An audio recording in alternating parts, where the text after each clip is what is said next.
Hi, Modern World History students. We're kind of winding down Unit 9A, which is the Cold War in Europe and Asia. We have shifted from Europe to Asia. That happens when China becomes communist. And you remember that the United States had a policy called containment. And the United States had said that we will not attack communism where it already exists, but we will work actively to stop it from spreading.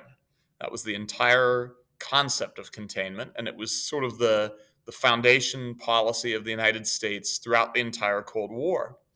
Well, of course, we had been fairly successful in containing communism in Europe.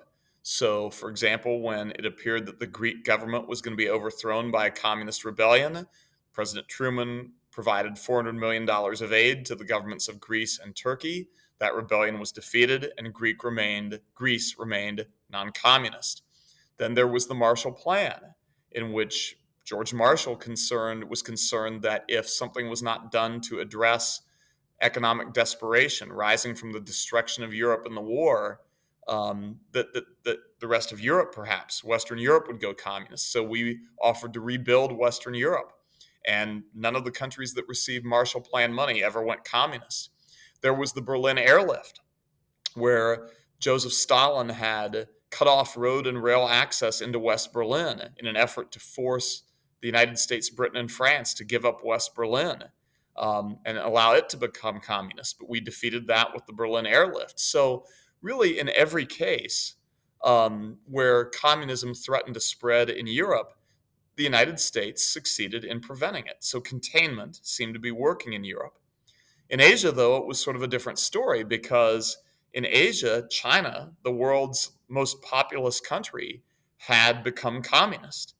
And that was a great shock to the United States. And it was about to be led by an additional shock, and that will take us into what's called the Korean War.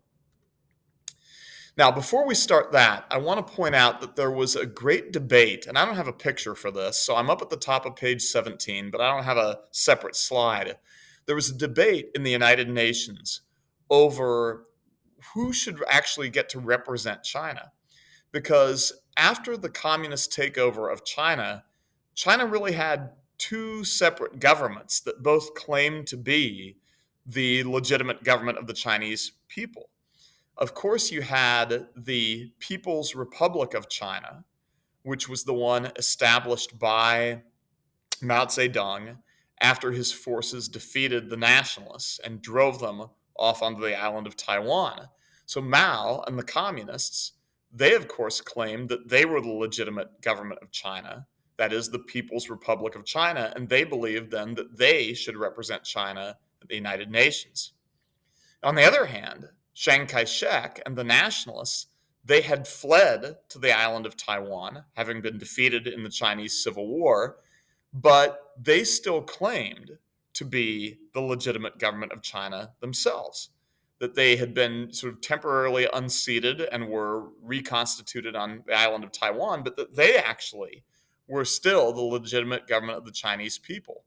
And so the United Nations had to make a decision. Which of these two Chinese governments will get to represent China in the United Nations? Everybody agreed there was only one China, not two. The question is, which Chinese government would get to represent China in the United Nations?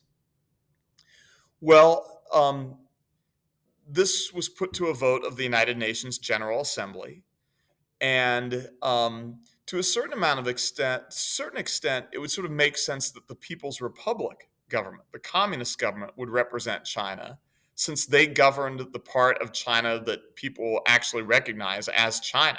This whole big area here that is on the map that is China was now governed by the communists, by the People's Republic. So the vast majority of the Chinese population was governed by the People's Republic. It makes a certain amount of sense that they would represent China in the United Nations. The Republic of China, Taiwan's government, only governed Taiwan, which is this little island here.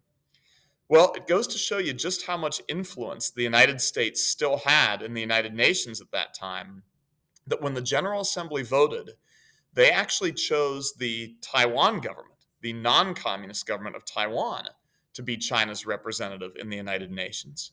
So it is the Taiwan government, the non-communist government, that will represent them, for example, on the Security Council, and will have China's veto power, right? Because China was a permanent member, is still a permanent member of the Security Council.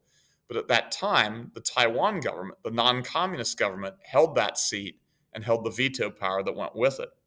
The Soviet Union was, of course, outraged by this, that the first communist country to emerge as a result of a homegrown revolution, other than Russia itself, was now being locked out of its role in the United Nations. And so the Soviet Union now began boycotting meetings of the Security Council. The Soviet Union announced that because Taiwan occupied China's seat on the Security Council was not really legitimate, and they refused to attend meetings. Now hold that in your mind, because that's going to play an important role in the story in just a few minutes.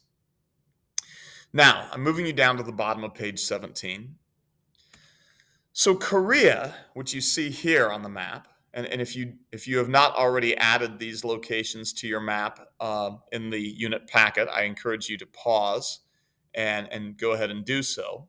Here's China, right? The largest country by far in East Asia. Here's Taiwan, where the nationalists fled to. And then here is Korea. So if you haven't already added China, Taiwan, and Korea to your map, I would encourage you to pause the video right now and do so.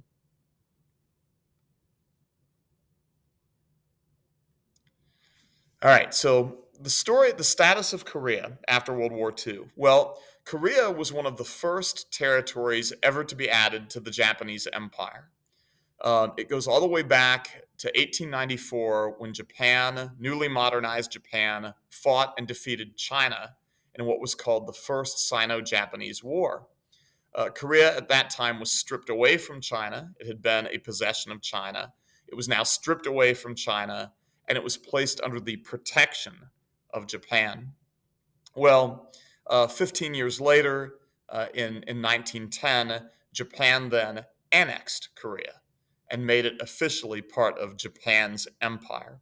So from 1910 through the end of World War II in 1945, so for a period of 35 years, Korea was officially part of the Empire of Japan, was ruled by Japan, and was occupied by the Japanese.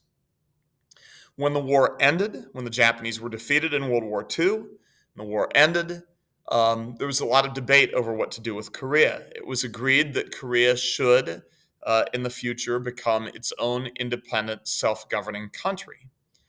However, for the moment, Korea was divided. It was divided up between the Soviet Union and the United States. And the main reason for that is that the Soviet Union had not really joined the war against Japan until the very end.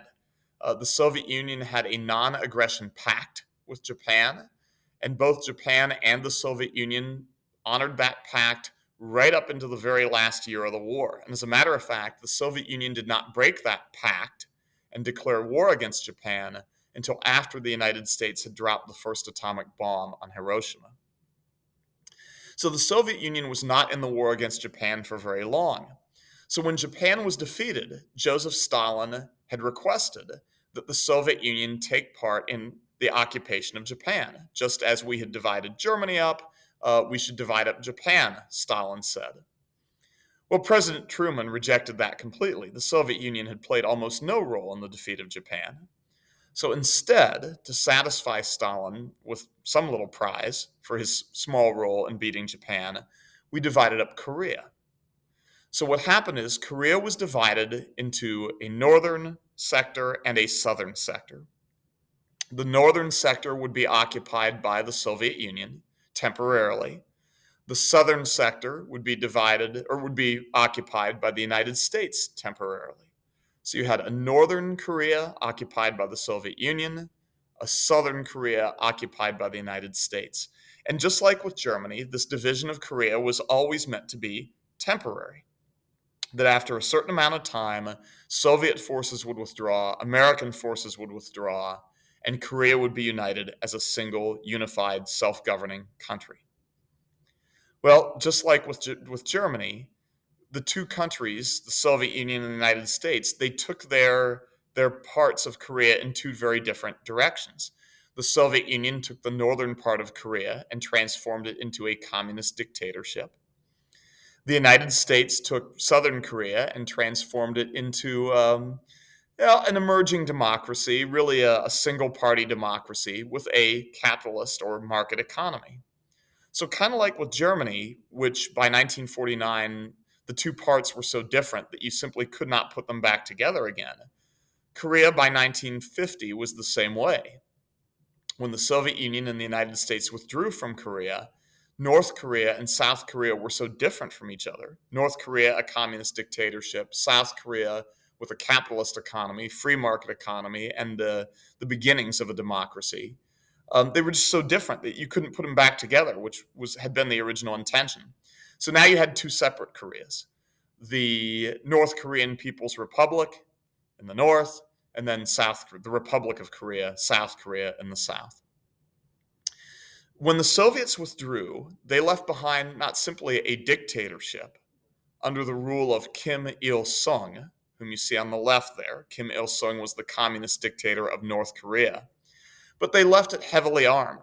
The North Korean People's Army, which was the Communist Army of North Korea, was a heavily armed army of well over 100,000 men, and the Soviets left behind 200 of their very best tanks and excellent artillery as well.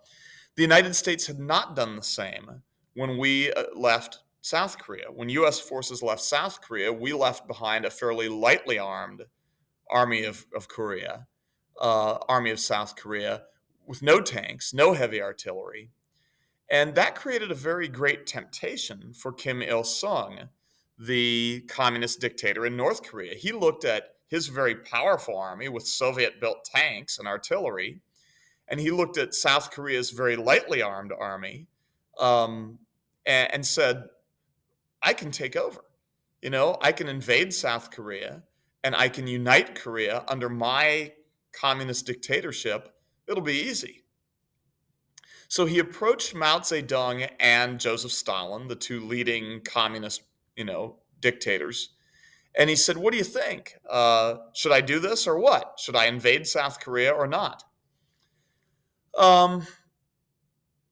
Joseph Stalin said, "You can invade South Korea, but don't expect any help from the Soviet Union.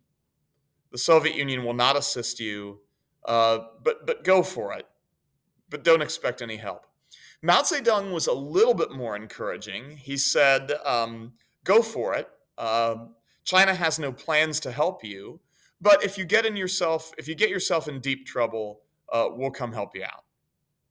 So, not exactly super big commitments from Stalin or Mao, but Stalin didn't say no to it. He encouraged Kim to move forward. It's pretty clear that Stalin was not sure how the United States would react. There was some hope, I think, on Stalin's part that the United States would become involved and that the United States would get itself bogged down in fighting a war in Korea, and that would make the United States less capable of resisting communism in Europe. And perhaps that's why Stalin encouraged Kim to move forward with this invasion. But he did not. He warned Kim, "You won't have help from the Soviet Union," because he didn't want the Soviet Union to get bogged down there.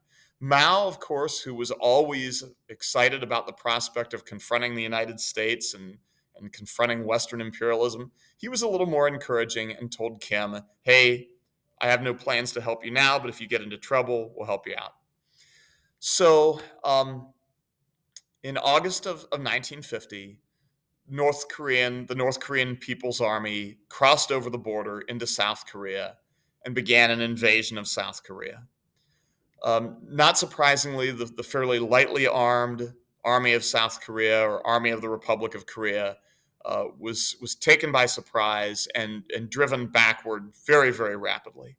The South Korean capital, Seoul, was captured within just a few days of the North Korean invasion, and the South Korean army was driven backward into just the very southern tip of the Korean peninsula, driven backward just to the very just within just a few weeks of the beginning of the North Korean invasion, the only part of South Korea that was still held by the South Korean army was just the very southern tip of the Korean peninsula. Now, the United States did at this time choose to get involved. President Truman was committed to his policy of containment. He could barely tolerate the existence of communism in China and in North Korea. He was not going to allow North Korea to invade South Korea and spread communism there. So President Truman brought a resolution before the United Nations Security Council, calling on the members of the United Nations to provide military assistance to South Korea to help repel and defeat the North Korean invasion, drive the North Korean People's Army back across the border into North Korea. Now, of course, we look at this and we say, well, you're doomed. You introduce this resolution, it's going to be offensive to China as a communist country in East Asia. It's going to be offensive to the Soviet Union, another communist country. This UN Security Council resolution is going nowhere. It's going to be vetoed. But no, right? Why not?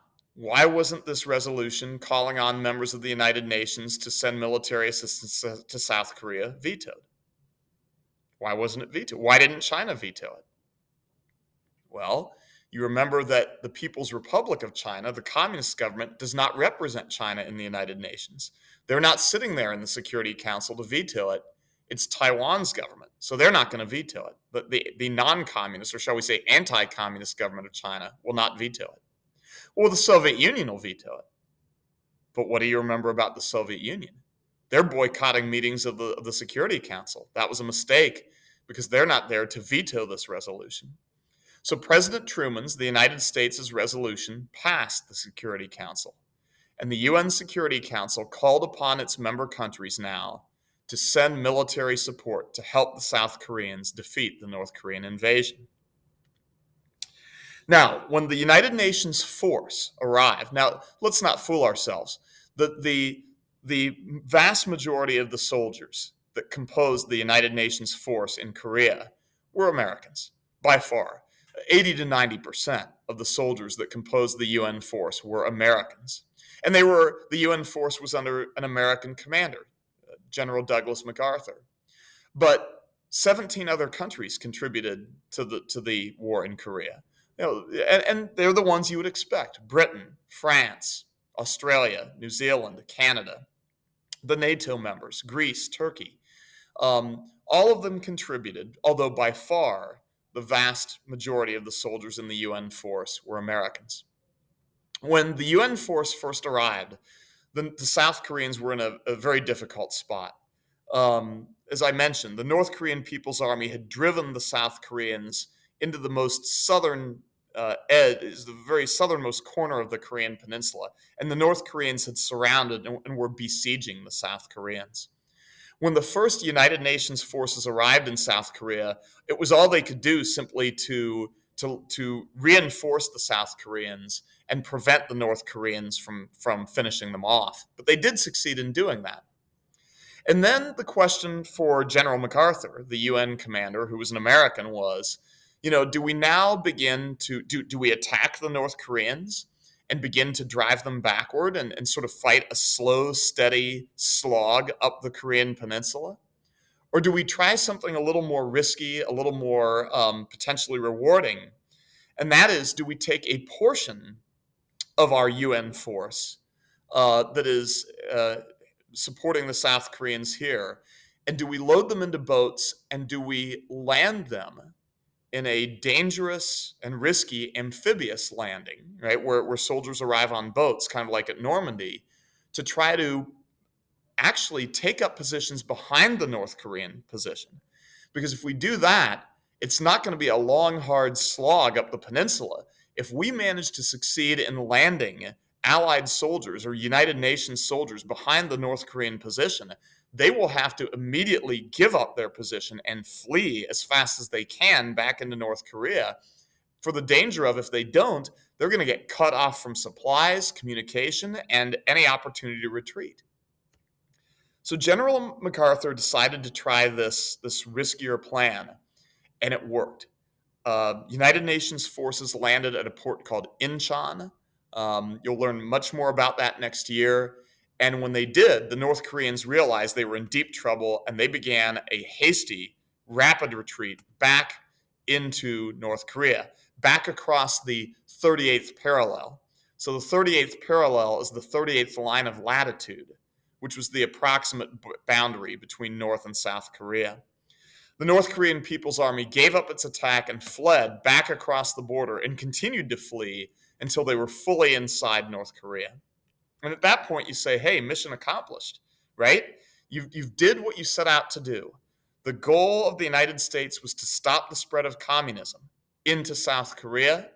The United Nations resolution said we are going to drive the North Korean People's Army back into North Korea. We're going to end the invasion of South Korea. And you've done that. The problem was that it had been so successful that now there was this temptation. With the North Korean People's Army broken and on the run, there was this great temptation to go above and beyond what the original mission in Korea was. Now it's the United States that's tempted to say, wait a minute, we have an opportunity now. With the North Korean People's Army in full retreat and basically broken, if we now cross over the 38th parallel, we can finish them off, right? That's not what the original mission was. The original mission was simply to drive the North Korean army back into North Korea, end the invasion of South Korea, and stop the spread of communism into South Korea. But now this opportunity presented itself to pursue the North Korean People's Army into North Korea, finish them off, and now unite the entire Korean peninsula as one country that's non-communist. And in the end, the temptation to do that simply proved to be too great. You know, we did decide to send the United Nations forces across the 38th parallel into North Korea to pursue and destroy the North Korean People's Army. But you might remember what did Mao Zedong say to Kim Il-sung? He said, if you get yourselves in deep trouble, we will help you. And Mao assembled an army of 300,000 Chinese soldiers. And as United Nations forces moved into North Korea and began to attack the North Korean army in North Korea, and particularly as UN forces got close to the Yalu River. So this is the Yalu River that separates Korea from China. In other words, as UN forces got awfully close to the Chinese border, Mao Zedong now ordered those 300,000 soldiers, Chinese soldiers, to cross the Yalu River. You see them doing that here. Chinese soldiers crossing the Yalu River and attack the United Nations forces. And the United Nations troops were not prepared for this. General MacArthur did not expect this to happen. He predicted that China would not involve itself in the war. And so UN forces, particularly the US troops, were not at all prepared to be attacked by a giant force of Chinese troops. And when those 300,000 Chinese soldiers crossed the Yalu River and attacked the UN forces were driven backward and backward in a state of almost full retreat back across the 38th parallel, back into South Korea. It was really quite a disappointing and shocking setback for the United States. But once UN forces had retreated back into South Korea, they were able to regroup and stop the momentum that the Chinese had built with their surprise attack. And at that point, the war stalemated, with North Korean and Chinese troops holding the ground in North Korea on their side of the 38th parallel, United Nations forces led by the United States holding our ground south of the 38th parallel. Unfortunately, though, with the stalemate, the war then kind of settled into kind of a trench war in which neither side could gain an advantage, and it stayed that way for the next 2 years. So after an initial few months in which the Korean War was very dynamic, with forces moving back and forth across the Korean peninsula, now the war settled into a long and bloody stalemate that lasted an additional 2 years. In 1953, finally, a ceasefire was agreed to between the forces of the United Nations on one side and the forces of North Korea and China on the other side. It was a ceasefire. It did not produce a permanent peace treaty. And so technically, North Korea and South Korea are still at war with each other, technically. The ceasefire has held up now for almost 50 years. Oh, no, almost 70 years. The ceasefire has held up, but it is just a ceasefire. Technically, the Korean War never ended. Technically, North and South Korea are still at war with each other. They've never signed a peace treaty ending the war. There is what is called a DMZ, a demilitarized zone, that is 10 miles wide on either side of the border. Neither South or North Korea are permitted, really, no country, not China, not the United States, is permitted to have any soldiers in that demilitarized zone, that DMZ. It's an extremely heavily guarded border. There have been 30,000 U.S. soldiers remaining in South Korea to help protect it against a potential future invasion. If North Korea should again attempt to invade South Korea, U.S. troops are present to help repel that invasion. And to this day, North Korea remains one of the more dangerous and unpredictable countries in the world. Kim Il sung's grandson, Kim Jong Un, is now the communist dictator of North Korea. And he is constantly threatening South Korea and the United States with dangerous and violent words. Those words have never transformed into actions, military actions, though. But he is constantly pursuing nuclear weapons and missiles, and so North Korea remains very dangerous. And the Korean Peninsula continues to be divided between North and South Korea.